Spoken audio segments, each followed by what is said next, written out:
santet atau guna-guna. Bukan. Kesalahan Anda, kesalahan saudara Anda dalam berkehidupan, makan yang salah, berperilaku yang salah, berkata yang salah. Jadi mungkin buah dari kesalahan-kesalahan.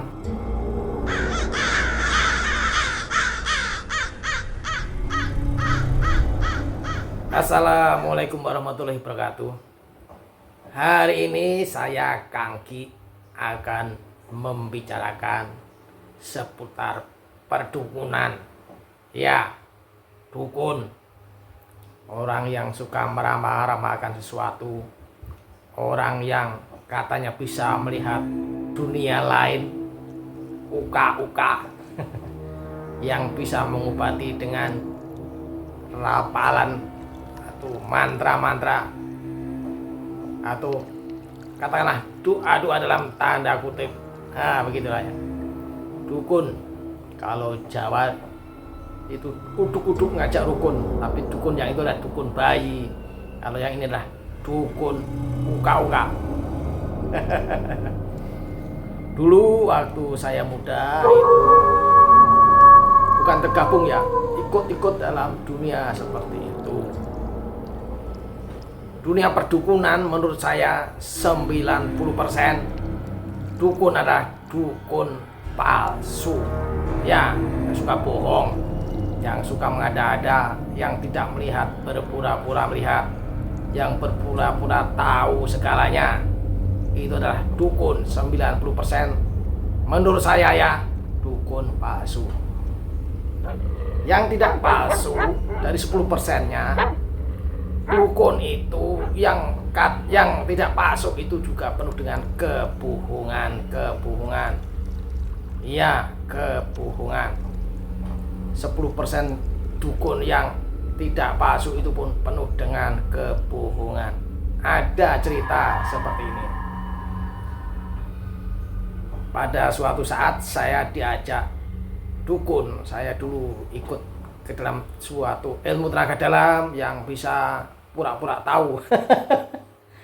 Yang ada sedikit pengetahuan lebih lah ya tentang ilmu seperti itu. Diajak teman saya yang kadang-kadang memang bisa mengobati, itu datanglah ke suatu pasien. Bukan pasiennya, orang sakit. Di sana teman saya itu saya lihat ngomong yang tidak benar. Saya tahu itu insya Allah tidak benar. Setelah dari tempat itu saya tegur dia. Apapun saya berani tegur dia. Saya tegur, "Loh kok Mas, Kang, kamu tadi kok membohongin orang itu, kenapa?" Dia jawab, "Orang itu hanya mencari kambing hitam. Jadi yang sakit itu tidak dibawa ke dokter, dibawa ke dukun, mengundang dukun. Sesungguhnya saudara-saudara itu menunggu kematiannya. Jadi siapa ngapain saya peduli, orang saudaranya saja tidak peduli. Kita tidak tahu karma apa yang diterima oleh yang sakit." Begitu jawabannya. Jadi dia ke tempat yang sakit itu juga cuma bohong. Ya, dukun yang bisa mengobati pun bisa juga bohong, membohongi. Jadi sebaiknya Anda tidak ke dukun. Jangan percaya dukun-dukun itu. Bawalah saudara Anda yang sakit atau yang Anda pikir itu permasalahan di luar nalar, dinalar dulu. Kalau sakit dibawa ke dokter, bawa ke rumah sakit. Jangan undang dukun, jangan dibawa ke dukun. Jangan percaya dukun, karena 90% dukun adalah dukun palsu. Dari 10% dukun yang biasa bisa mengobati, itu pun banyak yang berkata tentang kebohongan. Jadi kenapa kita harus ke dukun? Pakailah akal pikiran Anda.